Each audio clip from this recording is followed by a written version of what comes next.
Olá, meu nome é Jennifer, sou estudante do 7º período do curso de Letras no Instituto Federal do Espírito Santo. Este vídeo está sendo gravado para a disciplina de Literatura em Língua Portuguesa 5, ministrada pelo professor Nelson Martinelli Filho. Neste vídeo, falaremos sobre poesia marginal e analisaremos um poema do poeta Cacaso. Antes de falarmos da poesia marginal, é importante conhecermos o contexto histórico em que ela está inserida. Os anos 70 inicia-se no Brasil sob forte pressão política. Com o decreto do Ato Institucional número 5, em dezembro de 1968, há um recrudescimento do regime militar, marcado pela perseguição, tortura e morte de opositores políticos, além de uma violenta censura. É nesse contexto que surge a poesia marginal. Com a forte censura, as editoras não podiam mais publicar qualquer texto. Com isso, houve um fechamento do mercado editorial. Os poetas, para continuarem a publicação, tiveram que arranjar outras formas de publicar as suas obras. Daí a questão da marginalidade. Utilizando o equipamento mimeógrafo, eles faziam cópias de seus livros e distribuíam em bares, praças, o que fez com que o distanciamento entre leitor e autor fosse encurtado, já que agora as obras chegavam até as mãos dos leitores a partir das mãos dos autores. As principais características da poesia marginal são a incorporação do cotidiano, o uso de uma linguagem coloquial, sob influência dos modernistas de 22, e também uma recusa à literatura classicizante e às correntes vanguardistas experimentais que estavam em voga na época. Para que a gente consiga perceber melhor essas características, é importante fazer a leitura dos poemas. Para isso, vamos ler um poema do poeta Cacaso. Antônio Carlos de Brito Cacaso foi poeta, professor, ensaísta e letrista, e publicou seu primeiro livro em 1967, A Palavra Cozida. As principais características de sua poética são o humor, a ironia, a crítica cortante ao sistema político e também os flashes do cotidiano. Vamos fazer a leitura do poema Jogos Florais, que foi publicado no livro Grupo Escolar em 1974. Jogos Florais. Minha terra tem palmeiras, onde canto tico-tico. Enquanto isso, o sabiá vive comendo meu fubá. Ficou moderno o Brasil, ficou moderno o milagre. A água já não vira vinho, vira direto vinagre. Minha terra tem palmares, memória calatijá. Peço licença poética, Belém, capital Pará. Bem, meus prezados senhores, dado o avançado da hora, errata e efeitos do vinho, o poeta sai de fininho. Será mesmo com 2 S's que se escreve passarinho? Em relação à temática, percebe-se uma forte crítica ao sistema sociopolítico da época.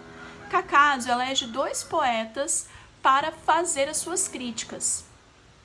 Ele elege Gonçalves Dias, um poeta da primeira fase do romantismo indianista, e elege Oswald de Andrade, o poeta da primeira fase do modernismo.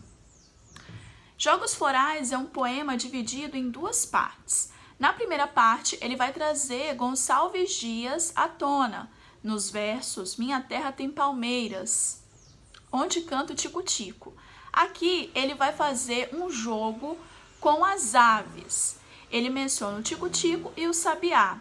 Sabiá é a ave presente no poema de Gonçalves Dias e, junto com a palmeira, eles correspondem a símbolos nacionalistas, aqueles símbolos que significam o orgulho das belezas naturais do país. Isso ajudou, naquela época, a criar esse sentimento de nação. O que Cacaso faz aqui é trocar os papéis. Então ele elege o tico-tico, que também é uma ave e ficou conhecida no imaginário popular por causa da canção Tico-Tico no Fubá, do compositor Zequinha de Abreu, e que foi imortalizada na voz de Carmen Miranda. Na canção, o tico-tico é uma ave esperta que rouba a comida dos outros. No poema de Cacaso, ele troca, ele coloca o tico-tico cantando e o sabiá, que é esse símbolo da nação, o símbolo nacionalista, é quem come, é quem rouba a comida dos outros.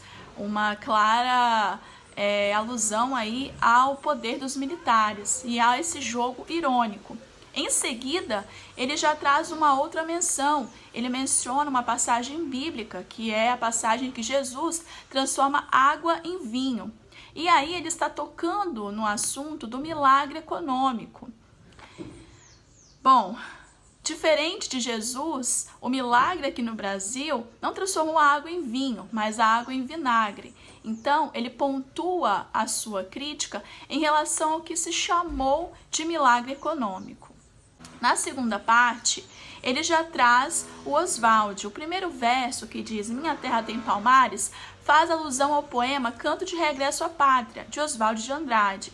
E aqui ele vai novamente brincar com a questão da memória nacionalista. Por quê? Quando ele diz "Minha terra tem palmares, memória calatijá", ele está apontando esse nacionalismo ufanista que ignora o passado de exploração e de violência em que o Brasil foi formado, foi criado. Então, se no romantismo indianista, nesse ideário de nação, e que de tempos em tempos é recuperado, como foi recuperado no tempo dos militares, e também a gente vê hoje um pouco isso, há um contraponto. Há Palmares, que é um símbolo da resistência dos negros escravizados contra a escravidão. Então, se há palmeiras, há também palmares. E é preciso que a gente reflita sobre esse nacionalismo que constrói uma nação com memórias fabricadas, ou melhor, com memórias silenciadas. Essa foi a minha análise. Obrigada por assistirem e até breve.